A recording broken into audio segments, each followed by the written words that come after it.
우리 인생은 만남의 연속입니다. 누구를 만나느냐에 따라서 인생이 행복해질 수도 있고 정반대로 불행해질 수도 있습니다.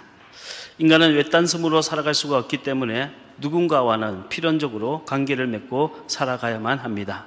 하지만 그 모든 관계가 다 행복하고 유익한 것만은 아닙니다. 오히려 상처를 주고받기도 하고 서로 경쟁하면서 트러블을 일으킬 때가 훨씬 더 많습니다. 장폴 샤르트르는 타인은 나에게 지옥이다 라는 말을 했습니다. 다른 사람과 관계를 맺고 살아가는 것이 얼마나 힘든가 하는 것을 보여주는 말이기도 합니다. 하나님은 사랑이시고 우리 인간은 하나님의 형상대로 창조되었기 때문에 모든 사람은 사랑을 갈구하며 살아갑니다. 하지만 사랑하고 싶은 갈망만 있을 뿐 정작 사랑하는 법을 모르기 때문에 우리는 서로에게 상처를 입히며 살아가고 있는 것입니다. 사랑의 이면에는 언제나 상처가 도사리고 있습니다. 장미꽃을 움켜쥐려고 하면 가시에 찔리는 것처럼 사랑을 하려면 상처받을 각오도 해야 하는 겁니다. 더 많이 사랑하기 때문에 더 상처받는 것이고 더 많이 기대했기 때문에 더 아픈 것입니다. 아끼던 소중한 유리창이 깨어지면서 손가락에 비이는 것처럼 더 소중하고 더 아름다웠던 사랑이기 때문에 우리의 심장을 갈기갈기 찢어놓고 아프게 하는 것입니다. 관계의 깊이와 사랑의 상처의 크기는 서로 정비례합니다. 나와 무관한 생면부지의 사람에게 상처를 받는 법은 없습니다. 하지만 그 대상이 내 가족이라면, 나의 오래된 친구라면, 매일같이 얼굴을 맞대고 살아가야 하는 사람이라면 우리는 피할 도리가 없이 고스란히 상처를 받을 수밖에 없습니다. 문제는 치유되지 않는 상처는 분노로 남게 된다는 것입니다. 심리학에서는 이처럼 오랫동안 치유되지 않는 상처를 얼어붙은 분노라고 부릅니다.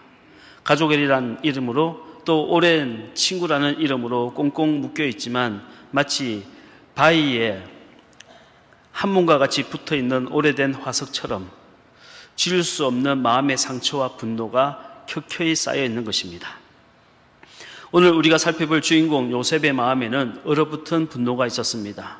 너무 오랜 세월 동안 심장에 딱 들어붙어 있어서 그것을 떼내고 싶어도 떼낼 수가 없는 그런 종류의 상처였습니다.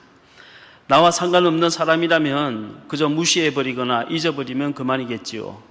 혹은 나와 경쟁자라면 내가 열심히 해서 그 사람을 뛰어넘으면 될 겁니다. 그게 안 되면 도망쳐버리면 되겠죠.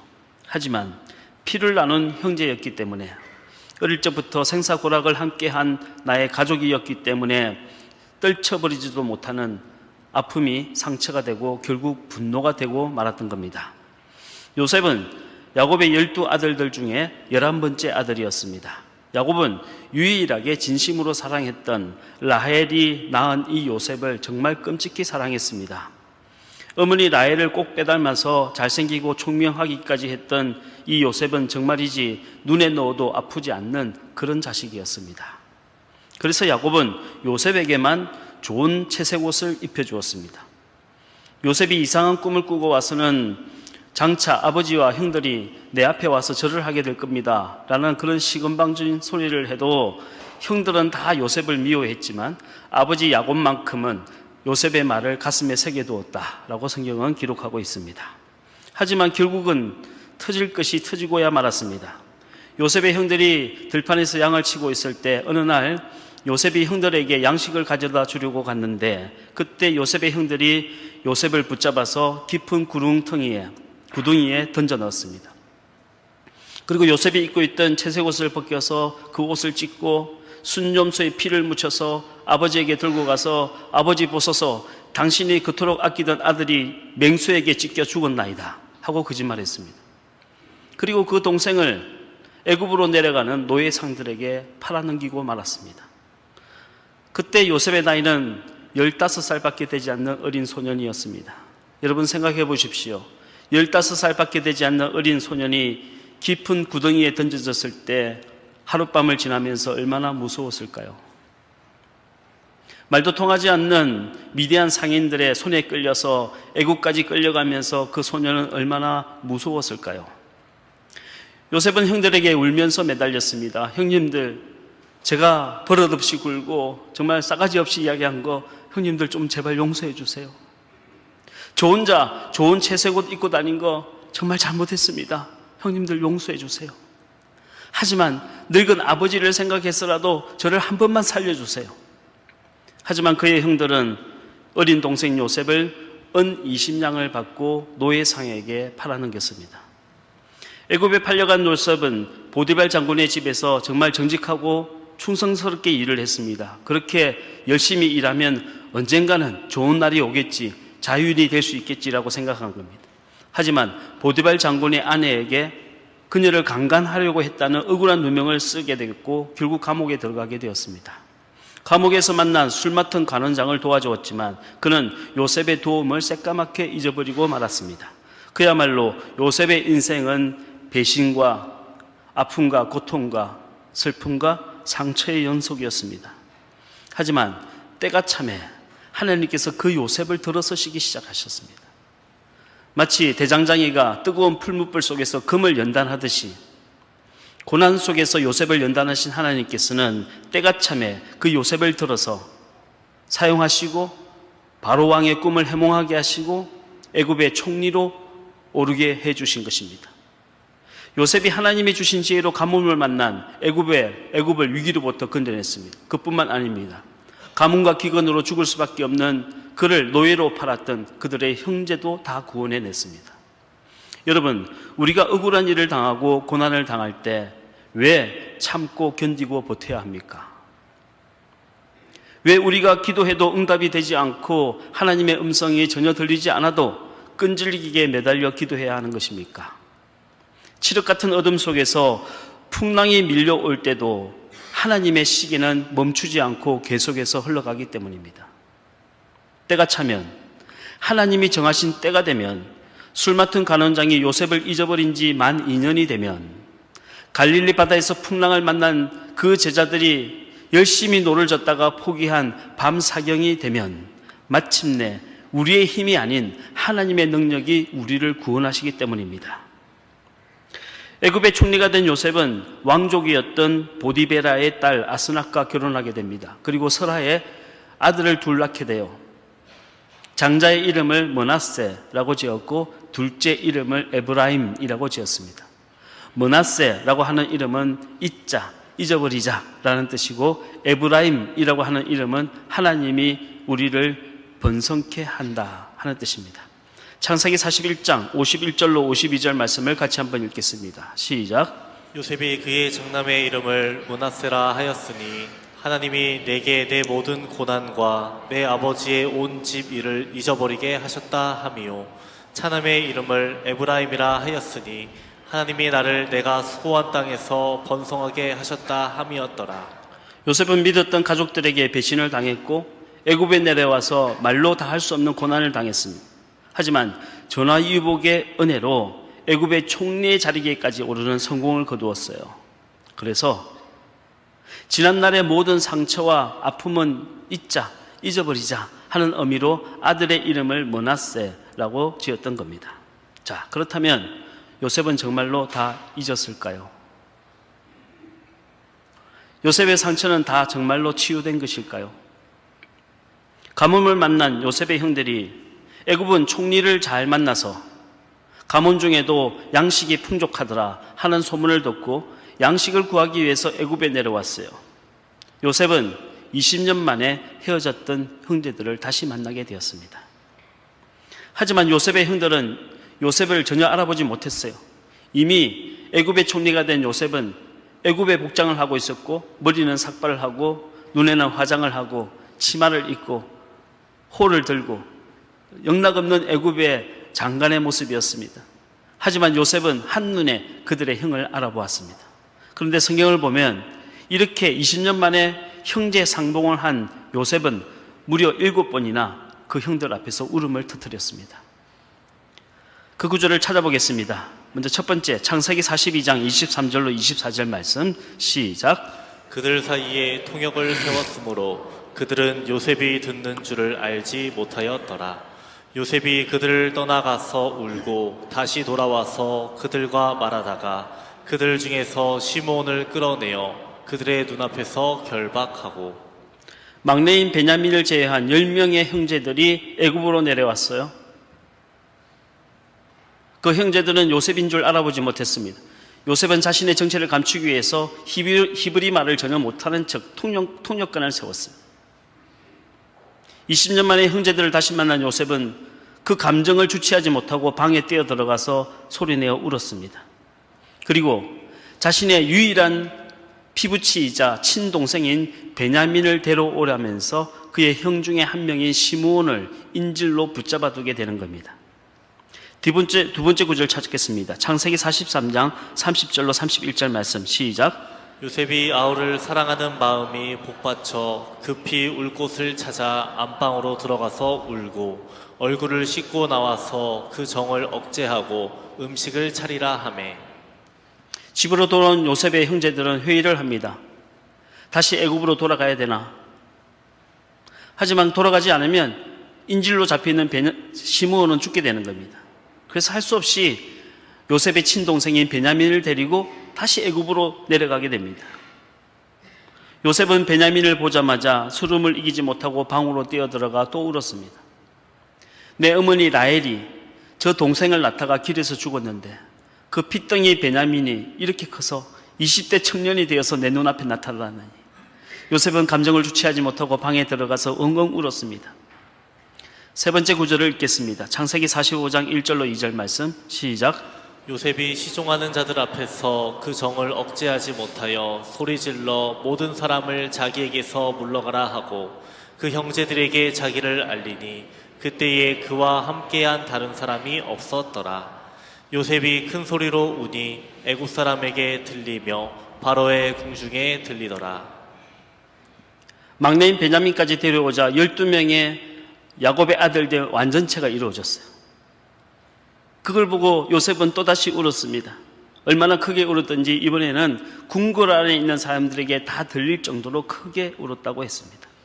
네 번째 성경 구절 찾겠습니다. 창세기 45장 14절로 15절 시작. 자기 아우 베냐민의 목을 안고 우니 베냐민도 요셉의 목을 안고 우니라. 요셉이 또 형들과 입맞추며 안고 우니 형들이 그제서야 요셉과 말하니라.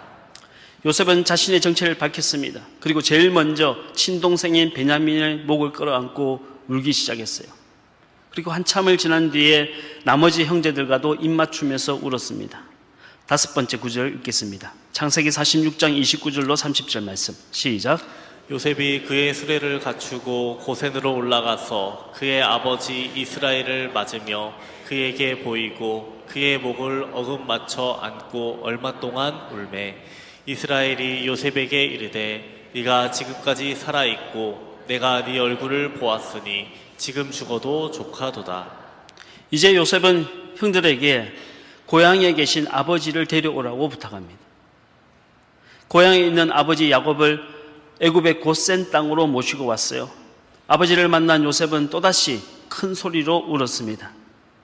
아버지 야곱은 죽은 줄 알았던 내 아들 요셉의 얼굴을 보게 되다니 이제 나는 죽어도 여한이 없다 하고 그도 따라 울었습니다. 여섯 번째 구절을 찾겠습니다. 창세기 50장 1절로 2절 말씀 시작. 요셉이 그의 아버지 얼굴을 굽으려 울며 입맞추고 그 수종들은 의원에게 명하여 아버지의 몸을 향으로 처리하게 하매 의원이 이스라엘에게 그대로 하되 아버지 야곱은 요셉 덕분에 애굽의 고센 땅에 내려와서 편안히 살다가 죽었습니다. 아버지 야곱이 죽던 날 요셉은 허리를 굽으려 아버지의 얼굴에 입맞추고 또 울었습니다. 야곱의 시신은 애굽의 방식대로 미이라로 처리가 되었습니다. 야곱이 미이라로 만들어지자 요셉은 아버지 야곱의 미이라를 들고 애굽에 안치하지 않고 광야를 지나 가나안에 가서 막벨라 굴에 아버지 시신을 안치합니다. 야곱의 장례식은 무려 70일 동안 진행이 되었습니다. 우리 창세기 50장 12절에서 14절 말씀을 읽겠습니다. 시작. 야곱의 아들들이 아버지가 그들에게 명령한 대로 그를 위해 따라 행하여 그를 가나안 땅으로 메어다가 마므레 앞 막불레 밭 굴에 장사하였으니 이는 아브라함이 헷 족속 에브론에게 밭과 함께 사서 매장지를 삼은 곳이더라. 요셉이 아버지를 장사한 후에 자기 형제와 호상꾼과 함께 애굽으로 돌아왔더라. 요셉의 아버지 야곱의 시신을 미이라로 잘 만들어서 그 이집트의 좋은 피라밋 안에 모셔두면 얼마나 좋겠습니까? 하나님의 음성을 들은 요셉은 그렇게 하지 않았어요? 아버지의 시신을 메고 그 광야를 걸어 가나안의 헤브론 산지에 있는, 헤브론 산 위에 있는 막벨라 굴에 아버지 시신을 모셔들었습니다. 막벨라 굴은 가나안의 헤브론 산지에 있는 마므레 상수리 밭에 있는 동굴입니다. 유대인들은 무덤을 만들 때 이 동굴을 가지고 무덤을 만듭니다. 오래전에 아브라함이 그의 아내 사라가 죽자 사라의 무덤을 만들기 위해서 에브론에게 돈을 주고 산 것이 막벨라 굴입니다. 그 막벨라 굴에 아브라함도 묻혔고 그의 아내 사라도 묻혔습니다. 그의 아들 이삭도 묻히고 이삭의 아내 리브가도 그 굴에 묻혔습니다. 그리고 그의 아들 야곱도 이제 그 무덤에 묻히게 되었고 그의 부인이었던 레아도 묻히게 되는 겁니다. 한마디로 막벨라 굴은 이스라엘의 족장들의 무덤입니다. 요셉은 왜 그곳까지 아버지의 시신을 가지고 간 걸까요? 이스라엘 족장들의 무덤이 왜 중요합니까? 여러분, 440년이 지난 훗날 이스라엘 백성이 애굽에서 출애굽하여 모세가 그 백성들을 이끌고 간 최종 목적지가 어디인지 아십니까? 바로 이 헤블론의 막벨라 굴이었습니다. 모세는 12명의 정착군을 이 헤브론 산지 위로 보냈다고 성경은 기록하고 있습니다. 요셉이 울면서 아버지의 시신을 메고 걸어갔던 바로 그 길이 훗날 그의 자손 이스라엘 백성들의 출애굽의 이정표가 되었던 것입니다. 이것이 하나님의 섭리인 겁니다. 여러분, 사는 것이 힘들고 답답하십니까? 울어도 못하고 눈물 많이 흘려도 안 되십니까? 오늘 여러분이 울며 기도하며 걸어갔던 바로 그 길이 훗날 여러분의 자녀들의 영적인 이정표가 될 줄로 믿으시길 바랍니다. 그런데 아버지 야곱의 장례식을 치른 이후에 요셉의 형들의 마음속에 두려움이 생기기 시작한 겁니다. 아버지가 살아계실 때는 요셉이 우리에게 잘 대해줬지만 이제 아버지가 죽었으니 저 요셉이 우리에게 복수하면 어떡하나 하는 두려움이 생긴 겁니다. 그래서 형들이 돌아가신 아버지를 생각해서라도 우리를 용서해 달라고 요셉에게 빌었습니다. 이때 요셉은 또다시 형들 앞에서 큰 소리를 내어 울었습니다. 이것이 성경에 나오는 요셉의 마지막 울음입니다. 창세기 50장 17절 말씀 시작. 너희는 이같이 요셉에게 이르라. 네 형들이 네게 악을 행하였을지라도 이제 바라건대 그들의 허물과 죄를 용서하라 하셨나니 당신 아버지의 하나님의 종들인 우리 죄를 이제 용서하소서 하매 요셉이 그들이 그에게 하는 말을 들을 때에 울었더라. 요셉의 형들이 요셉에게 찾아왔어요.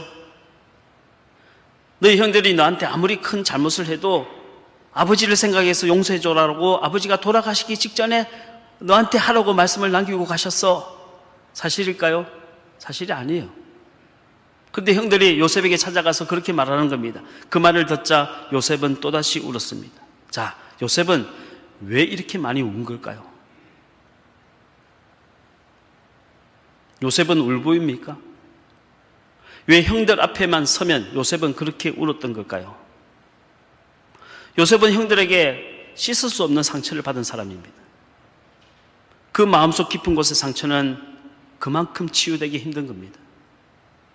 얼어붙은 분노는 한 번 다짐한다고 녹는 것이 아니란 겁니다. 머나세, 잊자, 잊어버리자 한다고 잊어지는 것이 아니란 겁니다. 요셉은 애굽의 노예로 팔려왔어요. 억울한 일을 많이 당했습니다. 정말 죽을 고생을 했습니다. 하지만 결국은 하나님이 축복하셔서 애굽의 총리가 되었어요. 다시 말해 요셉은 결국은 성공했습니다. 지난날의 고생에 대한 모든 보상을 충분히 받은 겁니다. 하지만 여러분, 성공을 하고 보상을 받는다고 해서 마음의 상처가 없어지는 것은 아닙니다. 마음속의 상처와 분노는 보상이 아니라 은혜를 받아야 없어지는 겁니다. 은혜를 받은 요셉은 나를 은 20냥을 받고 노예 상에게 팔아버렸던 그 형들에 대해서 이렇게 말하는 겁니다. 형들이 나를 예전에 노예로 갖다 판 것은 하나님께서 이스라엘을 구원하시기 위해서 베푸신 은혜입니다. 이때 하나님의 은혜란 것은 단순히 가뭄을 만나서 죽게 된 그 야곱의 아들들, 요셉의 형제들만을 말하는 게 아니에요. 430년 이후에 애굽의 압제에서 신음하던 그 이스라엘 민족을 구원해내시기 위한 하나님의 은혜라는 겁니다. 이것이 오늘 본문의 말씀이에요. 창세기 45장 5절 말씀을 다시 한번 읽겠습니다. 시작. 당신들이 나를 이곳에 팔았다고 해서 근심하지 마소서, 한탄하지 마소서. 하나님이 생명을 구원하시려고 나를 당신들보다 먼저 보내셨나이다. 생명을 구원하시기 위하여 나를 보내셨습니다. 여기 생명은 모세와 함께 출애굽 여정에 했던 그 이스라엘 백성들의 생명을 가리키는 거예요. 다윗과 함께 했던 이스라엘의 생명을 말하는 거예요. 오늘날 하나님 앞에 예배드리는 저와 여러분을 말하는 겁니다. 요셉은 예수 그리스도의 예표인 겁니다. 주님이 은 30냥에 팔려 십자가에 달려 피 흘려 죽으신 것은 하나님께서 여호와 이레로 오늘날 우리의 생명을 구원하기 위한 하나님의 은혜인 줄로 믿으시길 바랍니다. 요셉을 울게 한 것은 하나님의 은혜였어요. 만약 요셉이 은혜를 받지 못했다면 형들에게 복수하고 형들을 죽였을 것입니다. 그렇다면 고센 땅에 야곱의 자녀들은 없었을 것이고 출애굽 여정을 함께했던 히브리 민족도 만들어지지 않았을 겁니다. 하지만 성령님은 요셉의 마음속에 은혜를 주셨고 눈물을 흐르게 한 겁니다. 여러분 보십시오. 세상 사람들은 나에게 상처를 준 사람에게 복수하려고 합니다. 그리고 나는 보상을 받으려고 합니다. 하지만 우리는 하나님께 은혜를 받으려고 합니다. 그리고 용서하려는 겁니다. 용서가 가장 큰 보상입니다. 아니, 용서가 가장 큰 승리입니다. 여러분, 하나님의 은혜를 받으시길 바랍니다. 성령께서 여러분 마음을 위로해 주시길 바랍니다. 성령께서 여러분 눈에 요셉과 같은 눈물을 허락해 주시길 바랍니다. 저는 한 번 성령을 받았다고 해서 인생이 다 바뀌었다고 말하는 사람을 잘 믿지 않습니다. 한 번 성령의 불을 크게 받았다고 능력의 종이 되었다고 주장하는 사람을 믿지 않습니다. 성령 체험은 구원의 시작이지 구원의 완성이 아닙니다. 여러분이 구원받은 이후로도 성령님은 말할 수 없는 탄식으로 여러분을 위하여 기도하고 계십니다. 이와 같이 성령도 우리의 연약함을 아시나니 우리가 마땅히 기도할 바를 알지 못하나 오직 성령이 말할 수 없는 탄식으로 우리를 위하여 친히 간구하시느니라 라고 말씀하셨습니다. 구원받은 이후에도 여전히 연약한 우리들을 위해서, 구원받은 이후에도 여전히 죄에 넘어지고 있는 우리들을 위하여, 우리를 돕기 위하여 성령님은 평생 동안 말할 수 없는 탄식으로 우리를 위하여 간구하신다는 겁니다. 여러분, 성령님의 은혜는 천둥 번개치는 요란한 소낙비가 아니라 소리 없이 흐르는 눈물을 닮았습니다. 그 눈물이 우리의 마음속에 깊은 상처와 얼어붙은 분노를 녹이는 겁니다. 여러분, 오늘 이 시간에도 여러분의 마음의 상처를 치유하시는 성령님의 은혜를 믿으시길 바랍니다. 이 순간에도 여러분의 마음에 얼어붙은 분노를 녹이시고 계시는 그 성령님의 눈물을 믿으시기를 바랍니다. 이번 주에는 국내 성지순례팀과 함께 여수 순천을 다녀왔어요. 손양원 목사님께서 순교당하신 그 애양원 교회에서 함께 모여서 예배를 드리면서 저는 그런 생각을 해봤습니다. 손양원 목사님은 어떻게 그렇게 하실 수가 있었을까? 아무리 믿음이 좋아도 그렇지 내 아들을 죽인 원수를, 그것도 하나도 아니고 내 아들 두씩이나 죽인 원수를 용서하고 내 양자로 받아들일 수 있었을까? 어떻게 그게 가능했을까? 그런데 애양원교회의 임미숙 장로님이 그런 간증을 해주시더라고요. 손양원 목사님의 두 아들 손동인과 동신이 죽던 날 밤에 손양원 목사님이 교회 강대상에 무릎을 꿇고 간절히 기도하고 있는데 하나님의 음성이 들렸다는 겁니다.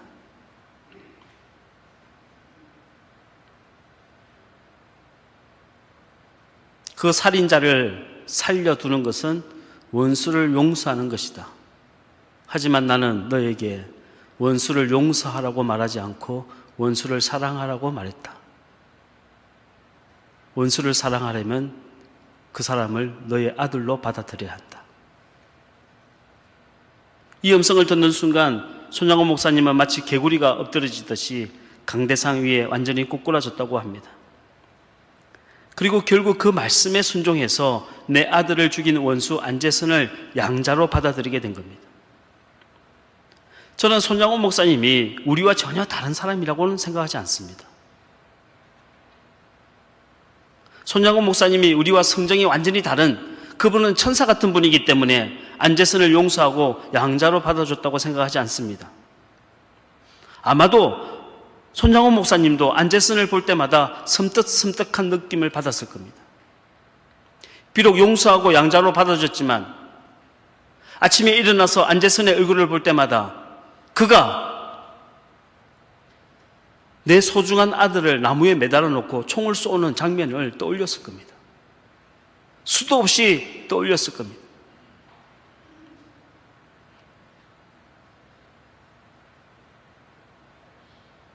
안재선의 멱살을 잡고 네가 그러고도 인간이냐 하고 뺨을 때리고 싶은 적이 한두 번이 아니었을 겁니다. 아마 그런 상상도 여러 번 했을 겁니다. 왜 그러지 않았겠습니까? 하지만 손양호 목사님은 그런 생각이 들 때마다 십자가에서 피 흘리신 주님을 떠올렸을 것입니다. 그런 마음이 들 때마다 내가 그러하듯이 너도 사랑하라 하신 주님의 음성을 들었을 겁니다. 여러분, 내가 듣고 싶은 대로 듣는 것이 그게 무슨 하나님의 음성 듣기입니까?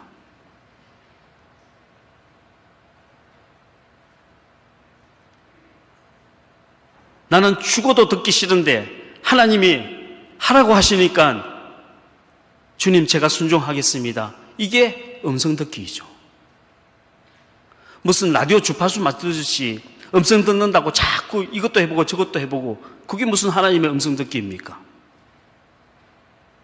성경을 읽을 때, 주의 종의 말씀을 들을 때 말씀이 찌르는 칼과 같이 내 마음속에 와닿을 때 나는 싫지만 그 말씀이 주님 제가 순종하겠습니다 하는 것이 하나님의 음성 듣기이죠. 여러분, 하나님의 음성에 귀를 기울여 보시기를 바랍니다. 여러분의 마음속에서 탄식하고 계시는 성령님의 음성에 귀를 기울여 보시기 바랍니다. 이제는 용서하라는 그분의 음성에 귀를 기울여 보시길 바랍니다. 네가 먼저 양보하라는 성령님의 음성을 들어보시길 바랍니다. 여자가 임신을 하게 되면 자궁에 태아가 착상되는 그 순간부터 몸에 변화가 일어난다고 하지요. 몸만 아니에요. 감정에도 변화가 일어나게 되고 먹고 마시는 것에도 변화가 일어난다고 합니다. 사흘이 멀다 하고 마시던 술도 끊어지고 하루에 5잔씩 마시던 커피도 별 생각이 나지 않는 거예요. 왜? 뱃속에 있는 그 작은 생명체와 엄마가 교감을 하기 시작하면서 엄마의 몸과 마음에 변화를 주기 때문에 콩알보다 작은 그 생명체가 무엇을 원하는지 엄마는 본능적으로 느끼게 되는 겁니다. 그렇다면 살아계신 성령님께서 우리 안에 와 계신다면 우리는 얼마나 변화가 되어야 하겠습니까? 콩알보다 작은 생명이 내 뱃속에 생기기 시작해도 내 몸과 마음의 변화가 생겨나기 시작하는데 생명의 근원 되신 성령께서 내 안에 계시는데 우리의 생각과 우리의 습관과 우리의 태도와 우리의 행동에 전혀 변화가 일어나지 않는다면 그것이 무슨 성령입니까? 상상 임신 아닙니까? 가짜 임신이 아니란 말이에요. 성령을 받은 이후에 가장 큰 변화는 내 마음속에 분노는 사라지고 그 자리에 거룩한 슬픔이 자리 잡게 된다는 겁니다. 태아가 엄마와 교감을 하듯이 성령께서 우리의 영혼과 교감하기 시작하면 우리는 더 이상 그 사람을 미워할 수 없고 오히려 그 사람을 불쌍히 여기는 마음을 갖게 됩니다. 미워하고 원망하고 저주하고 분노했던 마음이 이해하고 용서하고 용납하고 사랑하는 마음으로 변하는 겁니다. 요셉은 형들을 만날 때마다 울었습니다. 7번이나 눈물을 흘렸습니다. 그건 요셉의 의지가 아니라 하나님의 의지였습니다. 분노는 사라지고 그 자리에 거룩한 슬픔이 자리 잡기 시작한 겁니다. 그리고 마침내 요셉은 그의 형들을 용서했습니다. 우리가 성경의 많은 구절을 찾아봤습니다. 여러 장을 통해서 요셉이 형들과 대화하면서 울었던 장면을 보았습니다. 성경은 왜 그 많은 내용들을 구구절절 기록했을까요? 용서가 그만큼 어려운 일이기 때문입니다. 므낫세, 잊어버리자 한다고 잊어버리는 것이 아니라 성령께서 수없이 내 마음속에 탄식하시고 내 마음속에 거룩한 슬픔을 주셔서 눈물 흘리게 하시고 또 울게 하시고 또 울게 하셔서 마침내 용서에 이르게 하신다 하는 것은 성경을 보여주고 있는 겁니다. 우리가 할 일은 내 이웃의 죄를 찾아내고 비판하는 것이 아니라 그가 그 죄로부터 돌이킬 수 있도록 눈물로 기도하는 겁니다. 내 남편의 잘못을 지적하는 것이 아니라 내 남편이 믿음의 가장으로 세워질 수 있도록 기도하는 겁니다. 내 아이들의 잘못 때문에 화를 내고 분풀이하는 것이 아니라 그 아이에게 믿음의 유산을 물려주기 위해서 오늘도 눈물로 기도해 보는 겁니다. 우리 위대한 믿음의 선조인 청교도 신앙인들은 우리 그리스도의 모습은 딱 3가지라고 말했어요. 첫째, 깨어진 가슴. 2번째, 꿇은 무릎. 3번째, 젖은 눈. 여러분, 이 모습이 우리에게 있습니까? 우리의 가슴은 정말 깨어져 있습니까? 아니면 돌보다 더 딱딱하게 굳어져 있습니까? 여러분, 무릎 꿇고 기도해 보신 적 있습니까? 편하게 자리에 의자에 앉아서 기도하는 것도 허리가 아프다고 힘들다고 불평하진 않으십니까? 여러분의 눈은 젖어 있습니까? 안구 건조증 환자처럼 눈물이 메말라 있지 않습니까? 저도 잘 우는데요. TV 연속극 보면서 주인공 보면서 눈물을 흘리면서도 내 옆에 있는 내 형제의 아픔을 보면서 눈물을 흘리지 않으면 이건 왜곡된 눈물의 소유자입니다.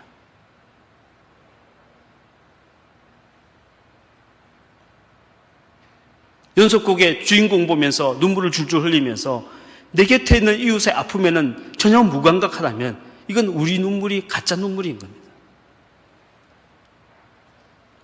이혜령 교수의 마지막 수업이라는 그 유고집 책이 있잖아요.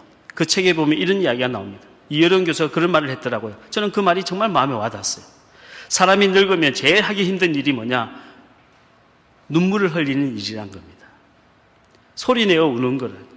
이게 노인의 슬픔이란 거예요. 젊을 때에는 작은 일에도 눈물을 많이 흘렸는데 늙은이가 되면 기막힌 비극 앞에서도 딱 눈물 한 방울이면 끝난다는 겁니다. 그래서 나이가 들어도 소리를 내어서 엉엉 울 수 있다는 것이 정말 큰 행복이라는 겁니다.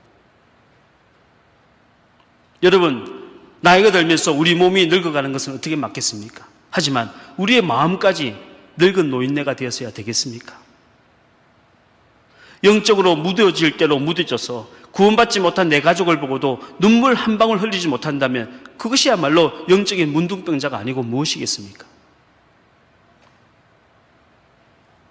요셉이 형제들의 죄를 용서하기 위해서 그렇게 많이 울었듯이 손양호 목사님이 그 원수를 아들로 받아주기 위해서 정말 많은 눈물로 기도했듯이 저와 여러분도 누군가를 위한 눈물의 기도가 회복되기를 주의 이름으로 축원합니다. 사람이 살면서 다른 사람에게 상처를 안 받을 수는 없죠. 우리가 외딴섬에서 무인도에서 살지 않는 한 반드시 누군가로부터 상처를 받게 됩니다. 전에 나는 자연인이다 하는 TV 프로를 보니까요, 어떤 남자가 저 깊은 산골에 움집을 지어놓고 혼자 살아요. 텃밭을 해서 농사 지어서 그것만 먹고 살아요. 서울에서 직장생활을 하면서 얼마나 치열하게 경쟁하면서 직장 상사들에게 상처받고 동료들에게 상처받는지 사람에게 상처받는 것이 싫어서 그냥 깊은 산골에 혼자 살면서 농사 짓고 살아요. 그런데 열심히 농사를 지어놨는데 어느 날 아침에 산에서 멧돼지가 내려와서 그걸 다 해주고 가버렸어요. 그 사람이 울상을 하면서 그러는 겁니다. 사람이 상처 주지 않으니까 이제는 멧돼지가 와서 나한테 상처를 준다고. 사람은 누군가로부터는 반드시 상처를 받게 됩니다. 하지만 그 상처를 키워서 분노의 칼로 쓸 건지, 아니면 그 상처를 은혜로 치유하고 회복해서 누군가를 위로하는 도구로 쓸 건지는 전적으로 여러분의 믿음에 달려 있습니다. 여러분 마음속에 있는 얼어붙은 분노를 녹이십시오. 그 사나운 분노가 변해서 거룩한 슬픔이 되게 해달라고 기도해 보십시오. 오늘 시인이 말했죠. 낫으로 베려고 하면 풀이 아는 게 없고 가슴으로 안으려고 하면 꽃이 아는 게 없다. 가슴에 품고 안으려고 하면 용서하지 못할 사람도 사실은 없습니다. 저와 여러분 모두가 요셉과 같은 상처의 치유자가 되시기를 주의 이름으로 축원합니다. 그리고 요셉과 같은 눈물의 중보자, 형제의 구원자가 되시기를 주의 이름으로 간절히 축복합니다.